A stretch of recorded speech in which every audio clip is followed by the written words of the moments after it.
Hey, and welcome to Matt and Jess TV. I'm Matt Roast here with Jessica Bun Bun, and this is our From Season 3, Episode 6 reaction and review. Can you guys believe it? We're 6 episodes into this season, and wow, we got another reveal, and this is one that could be very, very significant and could also just make us all very, very upset and confused. Yeah, how are Tabitha and Miranda connected? They have both seen Fromville before they ever got there. Yeah, I really like this reveal because it feels like the show is moving forward with a plan here. This Yeah. doesn't feel like okay, we're introducing Music Box 2.0, or oh, here is Jasper's twin, or like something else that's just going to make us pound our head against the wall. It is okay. We know now that there is an ability for multiple people to see this town outside the town. Does this mean that they are quote unquote destined to help the people there? Or is it just sort of like this dark warning of like, hey, your life is going to suck regardless of if you like it or not, so just be prepared? Yeah, it feels like helping the children because Tabitha saw the children again in this episode that I've always said the children feel like they are the connection to getting out, that if you're going through the tree or going through the tower, whatever it is, that the people that seemingly have either gotten out or got close to getting out saw the children, heard the children, and wanted to help the children. And then they were rewarded for it in some sort of way, like Tabitha. Yeah, it feels like everything is deliberate when it comes to what she's seeing versus what everybody else is seeing, and to just sort of have this little bit of information. It's great, but it also does pose another interesting question, which like, awesome, Tabitha, you have been a quote unquote chosen one from the start, but does this actually help you in any way now? I'm not sure. I think the thing that's really helping is that they're sharing information. I've been saying this for like at least all season I long, know. that people have information and they are not sharing it with each other. Like Yeah. Victor knows about Jasper. He's, told his dad, and Sarah knows, but nobody else knows. And it's just people are not sharing the information, and more people that are involved, the more likely you'll be able to sort of come up with something like what they did with the radio tower. It felt like everybody coming together, they were able to kind of figure things out. And while it didn't lead to what they hoped it would lead to, it still led to something. And now we have Tabitha realizing after sharing information with Jade that together she was able to figure out that she has seen this place before she got there, with the statues, with the red rocks, that she has seen it. And the more information that gets shared, I think the more likely they are to be able to get out. It's very, very encouraging. Now we just need you guys to get into a big kumbaya circle and just try to get along, Randall. But okay, before we go any further here, hit that subscribe button because we do have so much more coverage coming on from the rest of the season. This is also very much spooky season with Halloween right around the corner, and we are covering all sorts of great horror themed programming, whether it be Teacup, Sweet Pea, and this week we had the brand new debut of Before, a great mysterious thriller that stars Billy Crystal on Apple TV Plus that you guys are going to want to check out. Trust me. Also, we are covering exclusively over on our Patreon right now, The Penguin, and we are going to be covering exclusively over there Landman and Dune Prophecy. It will be the only place that you can get our video reviews on those shows, and we'll leave a link for you below. It's a great way to, check out more of our coverage and also help us here at the channel. Thank you so much to everyone who has joined. Thank you guys so much. We really appreciate that. Can I just say from the start, the storyline that made me oddly the happiest? Look at you, Jade and Ethan, working together, trying to solve the Love it. puzzle. I love this. I love that Jade is starting to find people in this town who accept him, who just realized that he's not just a loud, crazy person, which is what he has come across as multiple times in the past. I love Jade's relationship with Tabitha, that they do seem to really, their friendship really grounds each other because they are both seeing things that they can't explain and no one else is seeing them. So nobody's understanding them. And instead of him just feeling alone and, drinking it away, he actually has somebody to help focus his energy so that they can find a way out. Because now he's really focused on the bottle tree. Yeah. So, there's the bottle tree that Miranda had in Camden. There is also the bottle tree that Tabitha went through. But then he also learns that there's another bottle tree that doesn't have an opening in it that Boyd and Sarah found. So he was able to go there, pull down the same bottles. And even though he was like, oh, yeah, they're in a different configuration or whatever, all the numbers are exactly the same. So to bring then Ethan in to solve this puzzle and figure things out with him, it makes sense that this is what is helping ground Jade to actually focus. Yeah, and this isn't just People need people. they do need people. And with Ethan, this is great because this is not a situation of, oh, you're just giving a kid a menial task to feel special. This is a No. very smart kid who also has been all about this quest. And yeah, he knows that the town is really, really dangerous. He doesn't have his head in the sand, but he really wants to feel useful. And I think this is a way he can, because kids have a very active imagination, as all of us know. But Fromville is a place that you have to stretch your imagination, often in the worst way. So it feels like, to me, two of the best people that actually solve this are, one, a guy in Jade who's been seeing a lot of stuff, perhaps Right. from the past, that other people are not seeing. And then Ethan, somebody who is going to view everything a little bit differently. Like, I think they can actually make progress if they have the ability to, and there's not some other horrible thing right around the corner that's going to derail it all. Yeah, Ethan right away even noticed that there are some numbers that are on these pieces of paper that are backwards. Yeah. And the theory that I've had is that these messages are messages that go back and forth between the people trapped in Fromville and the real world tree back in Camden. But that if you're writing, because Jade said, some of these numbers are in cursive and some of Yeah. them are not. That's like, okay, well, then it feels like to me that these are actual messages written with letters back in Camden, but when they're actually showing up in the bottle trees here, they're just numbers, and that they are in these codes and they have to figure out what those messages are. Yeah, I had said last week that I thought maybe these numbers were all codes for individual people, but now that they're sort of duplicates in different trees, I'm starting to fall a little bit backwards on that, because it's just like, okay, well, why would there be duplicates for different people? But your idea of messages, it makes a little bit more sense just from the vantage point of, okay, well, sometimes with messages you really want them to come across, so the idea of having them pop up in different places, like that, Right. to me makes a lot of sense. And it's also this idea of course they're going to be in different handwritings if there's different people that are writing them. So yeah, I'm more on board with your idea now that these are messages, and that maybe somewhere in Fromville's seasons past there was more of a communication system that was starting to be worked out here. Yeah. And if now that we know that Tabitha has seen this place before and Miranda had definitely seen this place before, it feels like there's more people that have seen this place before. And maybe there are people that are out in the real world that are trying to get messages there because they know that their loved ones are there and they just can't get there.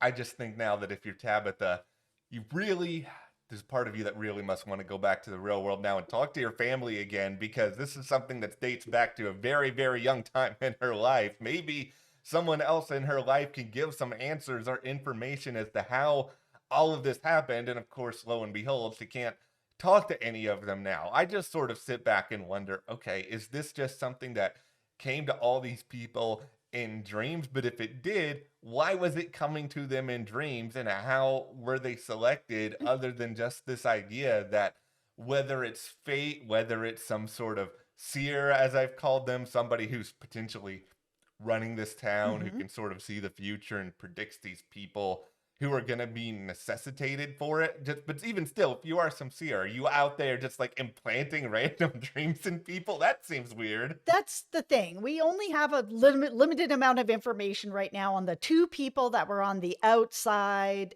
that then ended up in Fromville. Yeah. And both of these people, Tabitha had these visions in a dream, while Miranda had these visions while she was out on a trip with her husband. Yeah. So they were both in states of, we'll call it dreaming, Yes. that they weren't just awake and seeing these things. They were both in a dream state. Yeah, and that is the sort of thing that makes me wonder, was somebody out there facilitating this at a particular way? Because if you're on a trip like Miranda was, you probably don't know what's going on around you a lot of the time. And Tabitha was very, very young when a lot of this started. So there's a possibility that there is at least some sort of like quote unquote reasonable explanation for why this stuff is happening. But you could all just say it's supernatural, that there is just some sort of power that knows that there's something ingrained in these people where they are destined to lead the journey of escape from this world, where these people will then all, once they leave Fromville, move on and actually be able to help the future. They're destined for great stuff because of what they've gone through. Okay, let's talk about this redemption arc for definite sane person Randall here, because I'm starting to actually care about him. And it's taken me a while to Oh, get there, yeah, but this talk that he's had where he's trying to talk to Muriel about the cicadas and she doesn't want to talk about it. yeah. And, then trying to talk to Julie about it and she's a little more willing to talk about it. Clearly what happened to him at during that time that they were under and not really able to control themselves is something that he's dealing pretty badly with, and him not having personal connections with people. And that whole speech of him just being like, I am on the bus alone Yeah. all the time. I have to look at these horrors every night. It's his punishment for what happened when he first got there just never ended. And he just got very stubborn where he didn't say anything. Yeah. And then nobody came to try to get him off this bus and be like, okay, enough is enough. Like, move into Colony House, move into wherever. It was really nice to see him invited to move into the clinic, to just be like, nobody should be alone here, and not for the amount of time you have been. I hated what he did with Donna, but Yeah. I understand that he was in a panic and didn't know what was happening and was not trusting anybody. Everyone has done something in this town that they don't feel that great about. Yeah. It's time to let Randall move on. Well, yeah, if we're going to accept that Sarah can move forward here after Sarah literally murdered people in the Right. town, I think that we can allow Randall the possibility of redemption moving forward. Now, if you're somebody like Boyd, are you going to be particularly excited about the idea of Randall being more active in the community?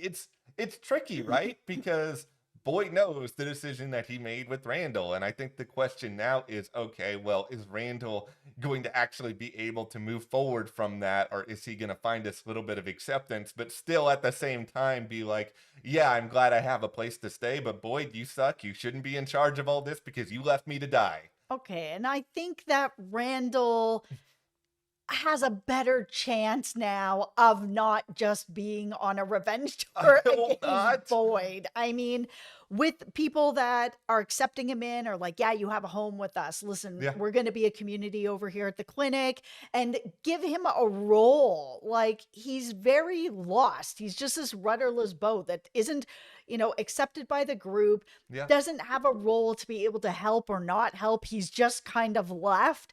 For him to be in a place like the clinic where maybe he can start actually helping people and learning how to help people, I think that he can find purpose and things can turn around for him. I hope so, because I kind of also hope that, this cicada incident from last season, that these three people were all marked as potentially guides to help usher people out of Fromville. And we already know, yeah, in some ways that Tabitha fills a part of that role. But Mhm. what if they can end up being a facilitator, if they will, where Tabitha has sort of shown that you can get out of Fromville, but we have already seen R.I.P. Dale that it doesn't exactly work the same way. I love that the cicadas aren't just something they're forgetting about. Yeah. That what happened to them really affected them and that this is still something that's happening, because I was kind of worried it was just going to kind of get forgotten about, but it hasn't. It's something that really is staying with them. I really like too, and this is something that I've really grown on more and more over time, that the people who were targets of these cicadas are Randall, who, as you called him, definite sane person, somebody who is an outsider, Marielle, who is an addict, who has been struggling with a lot of things since she first got there, and then Julie, who is a child still. Mhm. And it's like these are three of the last people you would think should be a guide, a hero, somebody who leads you to a better future, but that may be why Fromville ended up choosing them, because if it's a situation where they had to be chosen for some reason, then if you're the seer, if you're whoever's running this, you would be like, okay, I'm just going to give it to the three people who probably should not have these titles, and here you go for the all for the best here. I really hope that they give Kenny more purpose as well. Like, Mhm. he has really been through it. He just doesn't know where he kind of fits in anymore. He's now asked to go live up in Colony House. He wants to be with other people and find a way to move forward. And I hope that they give him more story going into the second half. Yeah, it feels like after that tragedy, his storyline has just kind of stalled out. Like, we saw him dealing with his grief, which is Right. important, but beyond that, we're kind of in this spot of stasis. And I mean, that seems to be the case maybe with a couple of people here or there. Okay, well, let's talk about ventriloquist dolls here, because we had a big storyline with Henry, with Jasper, where, all right, Victor and Henry, they go down, they get into the caves. Eventually, they're able to find Jasper. They're able to find all sorts of other not great stuff, but eventually they get Jasper out of there. And then this conversation with Henry and Victor, like, there's a sweetness to it, but there's also just this humor there too, where it is like, Victor, that's a doll. How are you gonna get anything out of this? And Victor has been so intent that this is where you get the answers, but how do you get the answers? Yeah, that's the thing. How is Victor going to get Jasper to talk? He watched Jasper telling Christopher something, and he thinks that it's all the answers of how to get out of here, how to help them. He doesn't know exactly what was said, but he thinks that he can get these answers. I don't know how he's planning to get these answers, but I will say that I loved how intense it was that they went into the tunnels Yeah. and they went to where Jasper was no longer there. They have to go deeper. They find the monsters and all the stuff that they've taken. Yeah. And there's Jasper, and they're trying to get him out and trying to go, but the monsters wake up, and one of them is back in human form talking to Victor.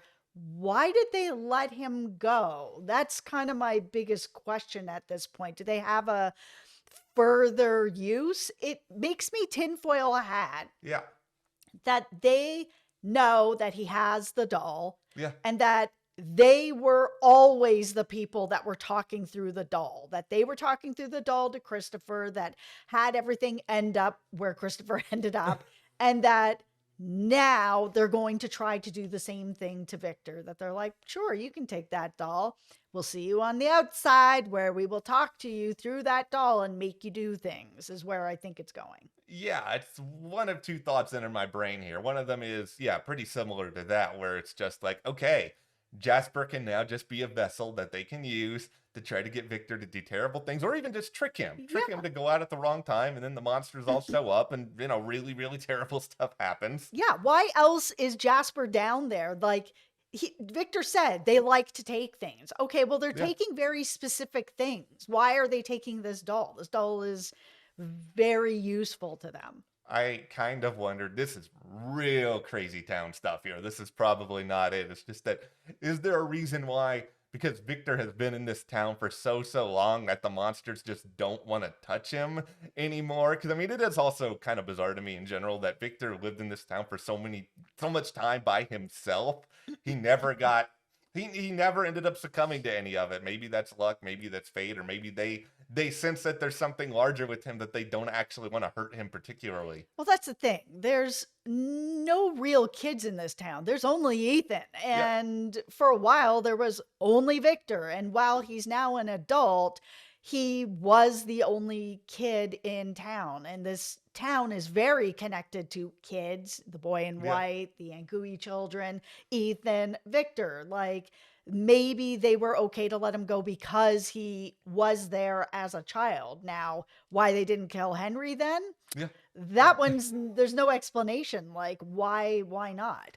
Yeah, it's either they have a specific plan involving Jasper, They'd or have to. they have a specific plan involving Victor, and they think that Henry going is going to derail that in some shape or form. Now, with Jasper in particular, I just feel like this is a situation where, it sounds corny, but Mhm. you got to say the magic word, and that sometimes you have to find a password in order to activate something. And if Jasper could actually be used for good, and that's a big if because the monsters did let Victor take him.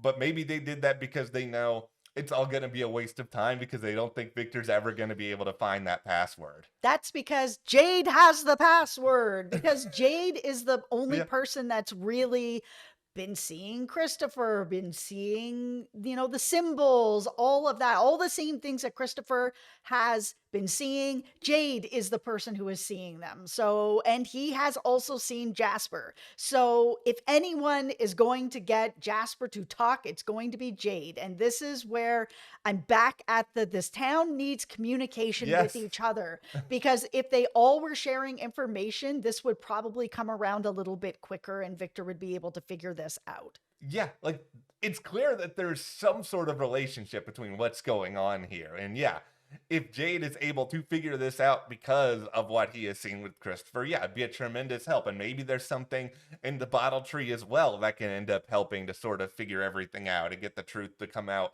a little bit clearer here. So having all this stuff kind of start to link together would be really great. And while we're at it, can we also throw Elgin in here, who is still seeing things and is still kind of being told that, okay, maybe you can actually help to get these people out, because he's being told messages. Sure, they're in the most frightening way possible, but he's still being told them. He is. And while the woman in the kimono's not telling him how to do it yet, Yeah. I'm concerned that this is what was happening to Sarah, because Sarah was getting messages too to be like, Yeah. hey, if you kill this person, I'll let you guys all go. Like, we'll be able to help you get out of there. Is this just the same thing that's happening, except it's manifested in another way? And now it's Elgin that's getting the, hey, I can help you get out of here, but you're going to have to do ABC first and you're not going to like it. And that's kind of what it feels like. I'm really scared if that's the case, just because it feels like if it's Elgin, they're just letting him become super ingratiated into this community. Everybody likes Elgin. Everybody trusts Belle. Yes. He had his little fashion show not that long ago. He's such an endearing character. The same as Sarah. Yeah, I think I'm just gonna cover my eyes and ears to pretend that that's not gonna be what's happening. I do think there is a chance of that, though. Okay, let's have this big reveal. Let's have the Fatima talk that Yeah. there just happens to be a portable ultrasound machine on this ambulance, Yeah. and she begrudgingly goes in to learn that she's not actually pregnant at all. Okay. What is going on here? Because I'm sort of at this spot now where it just feels like the town is just messing with her brain, where Right. they gave her the one thing that she thought she was never going to have. They Yeah. let her have a little bit of this joy, and then they let her have this despair in a couple of different ways. First, they have her eating rotten food as though that's going to be the solution to everything, to make her think that something is wrong with the baby. And now, And then vampirism. yeah, then we go pure vampire, and now we're at this spot. It's like, oh, actually, you did not have a baby at all, and maybe what's going on here now is just that you are losing your mind, and we want you to think that you're losing your mind, and that you're just going to be destined to be as miserable as possible. Yeah, this town is hurting her in the worst way possible. Is it possible that this ultrasound machine is not actually being able to show what's going on, and that maybe Fatima is still pregnant? And I'm not going, make this very clear, I'm not going evil baby route here.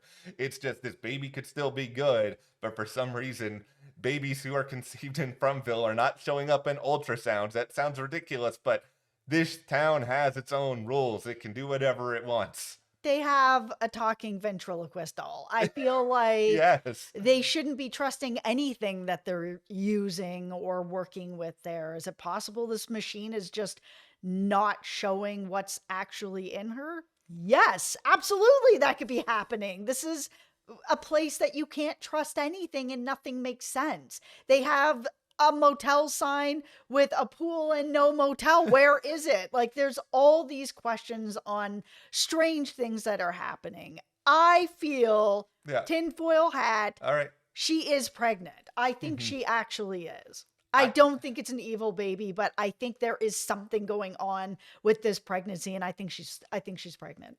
I think, yeah, I feel that way too. I feel like she's pregnant, but I think what's going to happen is that these symptoms are going to still keep showing up. Yep. She's going to go to other people, Yep. try to have conversations, and they're just going to be like, Fatima, I'm sorry, you're not Right. pregnant. And it's Yep. just going to cause her to lose her mind, because the whole purpose here is they want this town to be really, really divided. And my worst case scenario here is that this whole Randall redemption tour is not going to work. He's going to go completely. How dare you? How dare you?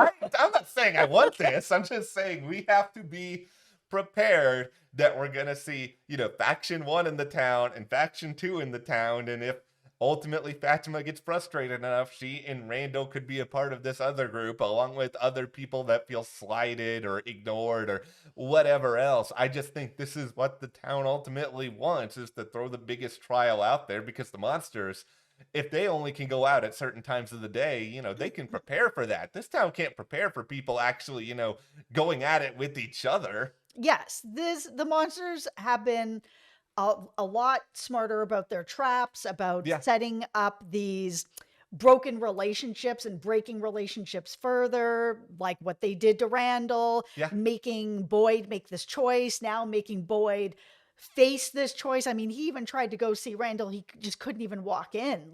He knows that he made that choice and he can't face it. That they are really trying to break up the town so that they don't feel safe during the day, and that they are still going through it even when the sun is up. This overall is probably one of my favorite episodes of the season, though I do have one little qualm.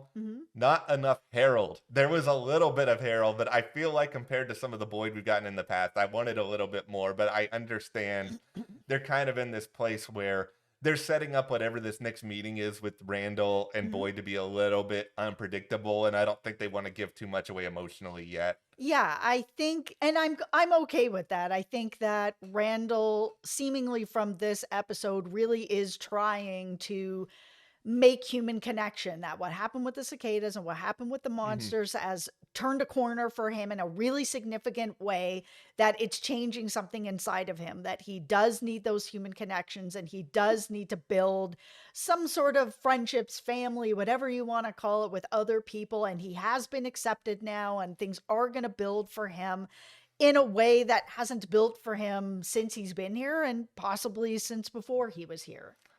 All right, we have just a handful of episodes left. Let's all cross our fingers and hope for those answers to come. But of course, as always, we welcome your theories as to why Tabitha and Miranda both had that ability to see Fromville in advance. And hit that subscribe button so you guys don't miss any of our other From coverage. And if you want to support us further, join our Patreon. We've got that link in the description. The Penguin coverage happening right now, next month.